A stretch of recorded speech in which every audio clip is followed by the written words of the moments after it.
નમસ્કાર મિત્રો, અમારા વિડીયોમાં આપ સૌનું હાર્દિક સ્વાગત છે. મિત્રો, આજે આપણે વાત કરવાના છીએ.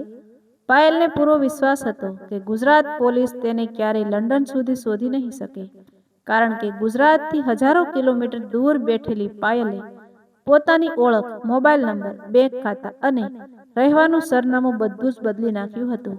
પરંતુ તેને ખબર નહોતી કે એક નાનકડી ભૂલ એવી હતી જે તેની આખી દુનિયા ઉથલાવી નાખવાની હતી. અને જ્યારે ગુજરાત પોલીસ એ ભૂલ સુધી પહોંચી ત્યારે મહિનાઓથી બંધ પડેલી તપાસ ફરી જીવંત થઈ ગઈ. સૌથી ચોંકાવનારી વાત તો એ હતી કે પાયલ સુધી પહોંચવા માટે પોલીસને કોઈ એક માણસની મદદ નહોતી મળી, પરંતુ એક એવી કડી મળી હતી જેને પાયલ પોતે પણ ભૂલી ગઈ હતી. અમદાવાદના જૂના શહેરથી થોડે દૂર આવેલા એક મધ્યમ વર્ગીય વિસ્તારમાં પાયલ મહેતા નામની યુવતી રહેતી હતી. પાયલ દેખાવમાં ખૂબ જ સામાન્ય લાગતી હતી, ભણેલી હતી, અંગ્રેજી સારી બોલતી હતી અને શહેરના એક જાણીતા ટ્રાવેલ એજન્સીમાં કામ કરતી હતી.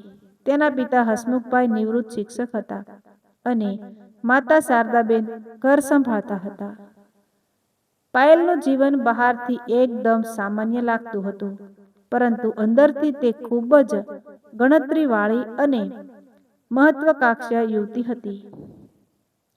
તે હંમેશા કહેતી, મારે આ શહેરમાં આખી જિંદગી નથી કાઢવી. એક દિવસ હું લંડન જઈશ અને ત્યાં જ મારું જીવન બનાવીશ. ઘરના લોકો તેને મજાકમાં લેતા, પરંતુ પાયલ ખરેખર લંડન જવાનું સપનું જોતી હતી. થોડા વર્ષો પછી તેના જીવનમાં વિરલ નામનો યુવક આવ્યો. વિરલ અમદાવાદની એક ખાનગી કંપનીમાં એકાઉન્ટનું કામ કરતો હતો. બંનેની મિત્રતા ધીમે ધીમે પ્રેમમાં બદલાઈ અને બંનેએ લગ્ન કરવાનું નક્કી કર્યું.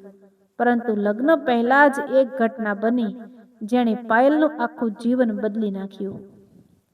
ટ્રાવેલ એજન્સીમાં કામ કરતી વખતે પાયલના હાથમાં એવા દસ્તાવેજો આવ્યા જેમાં વિદેશ જતા ગ્રાહકોની વ્યક્તિગત માહિતી, પાસપોર્ટ વિગતો અને નાણાકીય વ્યવહારોની માહિતી હતી. શરૂઆતમાં તેણે આ માહિતીનો કોઈ ખોટો ઉપયોગ કર્યો નહોતો, પરંતુ એક દિવસ ઓફિસમાં એક ગ્રાહકનો ફોન આવ્યો અને તેણે પાયલને કહ્યું કે તેના નામે વિદેશ જવા માટે કોઈ એક ખોટા દસ્તાવેજો તૈયાર કર્યા છે. પાયલ ચોંકી ગઈ. તેણે તપાસ શરૂ કરી તો ખબર પડી કે ગ્રાહકની માહિતી કોઈ બહારના વ્યક્તિ સુધી પહોંચી હતી. પાયલે આ વાત મેનેજરને કહી, પરંતુ મેનેજરે મામલો દબાવી દીધો. થોડા દિવસ પછી એ જ ગ્રાહક અચાનક ગુમ થઈ ગયો. તેની સાથે લગભગ 25 લાખ રૂપિયાની છેતરપિંડી પણ થઈ હતી. પોલીસમાં ફરિયાદ નોંધાઈ. તપાસ અમદાવાદથી શરૂ થઈ. શરૂઆતમાં પોલીસને લાગ્યું કે આ કોઈ સામાન્ય સાયબર ફ્રોડ છે, પરંતુ એક પછી એક ફરિયાદો આવવા લાગી. લગભગ લોકોની ઓળખનો ઉપયોગ કરીને વિદેશ મોકલવાના નામે પૈસા લેવામાં આવતા હતા. કોઈને કેનેડા મોકલવાનું વચન આપવામાં આવતું, કોઈને લંડન તો કોઈને દુબઈ. પૈસા એક ખાતામાં આવતા અને થોડા જ કલાકોમાં બીજા ખાતામાં ટ્રાન્સફર થઈ જતા. પોલીસને એક વાત સમજાઈ ગઈ કે આ કામ કોઈ એક વ્યક્તિનું નથી. આ પાછળ આખું નેટવર્ક હતું. તપાસ અધિકારી એસીપી નીરવ દેસાઈએ કેસ હાથમાં લીધો. તેમણે પોતાની ટીમને કહ્યું, આ કેસમાં આપણે પૈસાની પાછળ નહીં, માણસની પાછળ જવું પડશે. પૈસા તો 10 ખાતા બદલી શકે છે. માણસ પોતાની કોઈને કોઈ ભૂલ જરૂર કરે છે. ટીમે બેંક સ્ટેટમેન્ટ તપાસ્યા. એક નામ વારંવાર સામે આવતું હતું, પાયલ મહેતા. પરંતુ પાયલ સામે સીધો પુરાવો નહોતો. જ્યારે પોલીસ તેના ઘરે પહોંચી ત્યારે હસમુખભાઈએ કહ્યું, મારી દીકરી તો છેલ્લા 6 મહિનાથી લંડનમાં છે. પોલીસ અધિકારી ચોંકી ગયા. લંડનમાં? હસમુખભાઈએ કહ્યું, હા સાહેબ, લગ્ન માટે ગઈ હતી. ત્યાં નોકરી પણ શોધી રહી છે. પાયલને ખબર હતી કે તપાસ તેના સુધી પહોંચી રહી છે. તેણે તરત જ પોતાનો જૂનો ભારતીય નંબર બંધ કરી નાખ્યો. સોશિયલ મીડિયા એકાઉન્ટ ડિલીટ કર્યા. બેંકમાં રહેલા પૈસા અન્ય ખાતામાં ખસેડ્યા અને લંડનમાં રહેતા એક પરિચિતના નામે રહેવા લાગી. તેણે પોતાની ઓળખ પણ બદલી નાખી. હવે તેને લાગતું હતું કે બધું પૂરું થઈ ગયું છે. તે પોતાના એક મિત્રને ફોન પર હસીને કહેતી, ગુજરાત પોલીસ લંડન સુધી નહીં પહોંચે. અહીંથી મને કોઈ શોધી નહીં શકે. પરંતુ આ વાત જ કેસનો સૌથી મોટો વળાંક બની. કારણ કે પોલીસને એક એવી માહિતી મળી કે પાયલે લંડન જતા પહેલા અમદાવાદની એક દુકાનમાંથી નવું સિમ કાર્ડ લીધું હતું. સિમ તેના નામે નહોતું, એટલે પોલીસને લાગ્યું કે ત્યાંથી કંઈ નહીં મળે. પરંતુ તપાસ અધિકારી નીરવ દેસાઈએ દુકાનના જૂના સીસીટીવી રેકોર્ડ વિશે પૂછ્યું. દુકાનદારે કહ્યું, સાહેબ, સીસીટીવી તો 3 મહિના પછી ઓવરરાઇટ થઈ જાય છે. નીરવ નિરાશ થયા. પરંતુ એક કોન્સ્ટેબલે કહ્યું, સાહેબ, દુકાનની બાજુની મેડિકલ સ્ટોરનું સીસીટીવી કદાચ લાંબા સમય સુધી સાચવવામાં આવે છે. ટીમ ત્યાં પહોંચી. લોકો સુધી જૂનું ફૂટેજ શોધવામાં આવ્યું.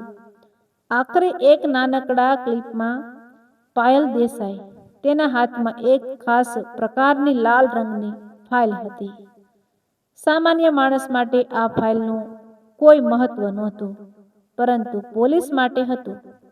કારણ કે એ જ લાલ ફાઇલ એક અન્ય કેસના સીસીટીવીમાં પણ દેખાઈ હતી. હવે તપાસ 2 અલગ અલગ કેસોને જોડતી હતી. પોલીસને શંકા થઈ કે પાયલ માત્ર નેટવર્કની મદદગાર નથી, પરંતુ નેટવર્કના મહત્વના ભાગમાં છે. દરમિયાન પાયલ લંડનમાં ખૂબ સાવચેતીથી રહેતી હતી. તે ભારતીય લોકોને મળવાનું ટાળતી, ટેક્સી કરતાં ટ્રેનનો ઉપયોગ કરતી, કોઈને પોતાનું સાચું સરનામું આપતી નહીં. એક નવા નામે બેંક એકાઉન્ટ ખોલ્યું હતું. તેને લાગતું હતું કે હવે તે સુરક્ષિત છે. પરંતુ ગુજરાત પોલીસે સીધો લંડન જઈને તેની પાછળ દોડવાની જગ્યાએ કાયદેસરની આંતરરાષ્ટ્રીય સહાયના માર્ગે તપાસ આગળ વધારી.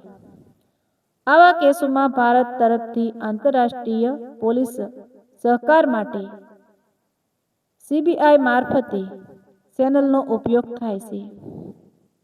ગુજરાત પોલીસની આંતરરાષ્ટ્રીય તપાસ પણ યોગ્ય સત્તાવાર ચેનલો દ્વારા આગળ વધી શકે છે. ટીમે પાયલ વિરુદ્ધ મળેલા દસ્તાવેજો, બેંક ટ્રાન્ઝેક્શન, ફોન કનેક્શન અને ઓળખ સંબંધિત પુરાવાઓ એકત્ર કર્યા. મહિનાઓ પસાર થયા. તપાસમાં ક્યારેક એવું લાગતું કે પાયલ જાણે હવામાં ગાયબ થઈ ગઈ છે.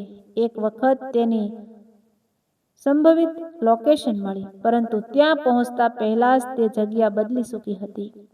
બીજી વખત એક જૂના મિત્રનો સંપર્ક થયો, પરંતુ તેણે પોલીસને કંઈ જણાવવાનો ઇનકાર કર્યો.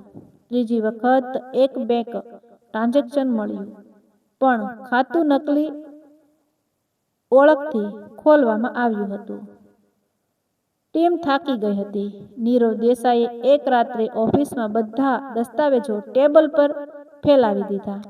તેમણે કહ્યું, આપણે પાયલને શોધી રહ્યા નથી, આપણે તેની ભૂલ શોધી રહ્યા છીએ. બધાએ ફરીથી દરેક દસ્તાવેજ તપાસવાનું શરૂ કર્યું. ત્યારે કોન્સ્ટેબલ મયુરે એક વાત નોંધાવી, સાહેબ, આ 3 ટ્રાન્ઝેક્શન જુઓ. પૈસા અલગ અલગ લોકો પાસેથી આવ્યા છે, પરંતુ ત્રણેય વખત ટ્રાન્ઝેક્શનનો સમય લગભગ એક સરખો છે. નીરવે પૂછ્યું, એમાં શું?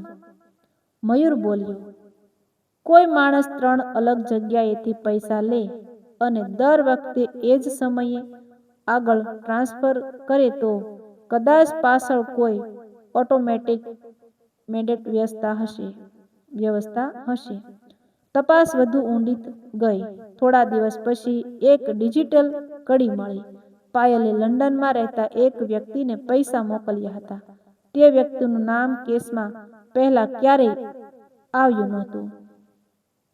પોલીસે તેની આગળ તપાસી. ખબર પડી કે તે વ્યક્તિ પાયલને લંડન પહોંચ્યા પછી મદદ કરતો હતો.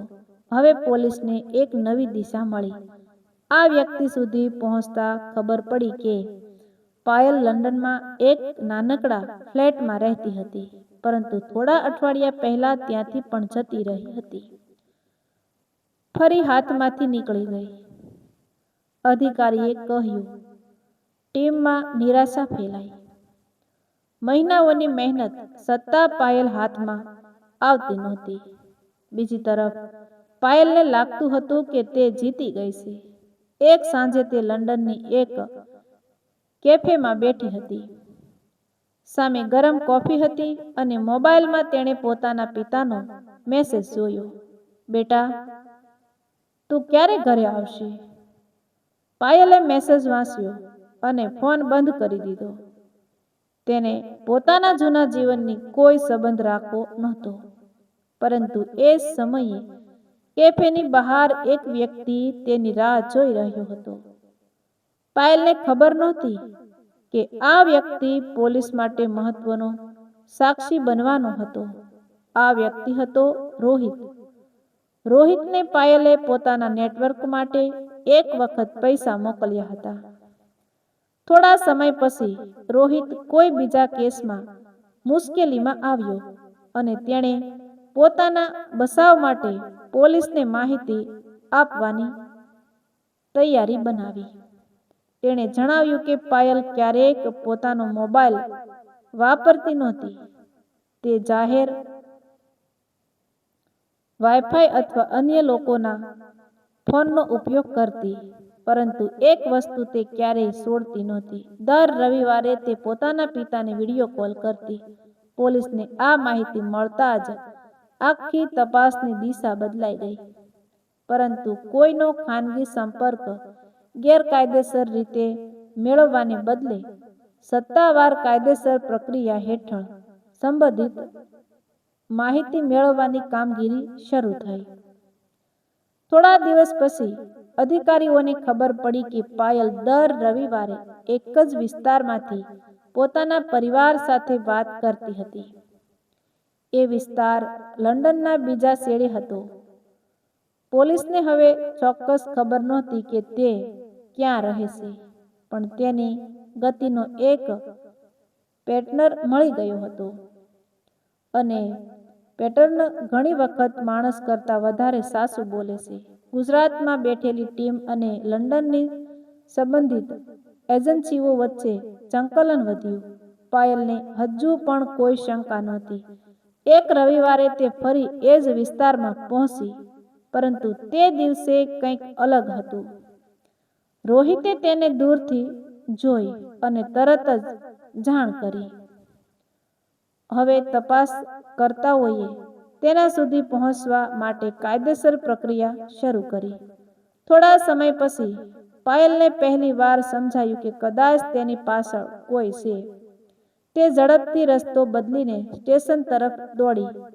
ટ્રેનમાં બેસી ગઈ. એક સ્ટેશન પછી ઉતરી.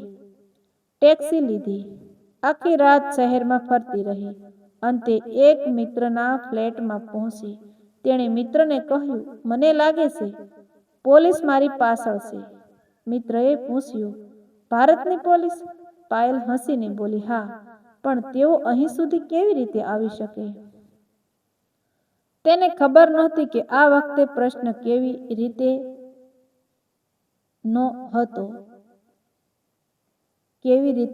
નહોતો. પ્રશ્ન હતો કેટલો સમય બાકી છે. થોડા સમય પછી લંડનમાં કાયદેસર કાર્યવાહી આગળ વધી. પાયલ સામે ભારત તરફથી રજૂ કરાયેલા પુરાવાઓની તપાસ થઈ.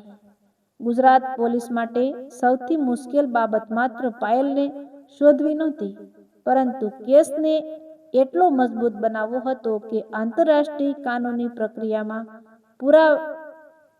પુરાવાઓ ટકી શકે.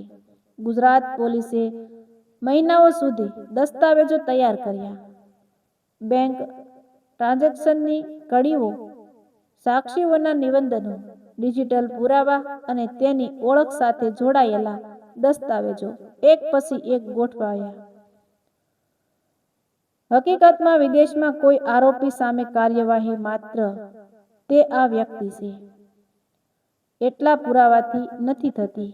કેસને કાયદેસર અને દસ્તાવેજી રીતે મજબૂત બનાવવો પડે છે.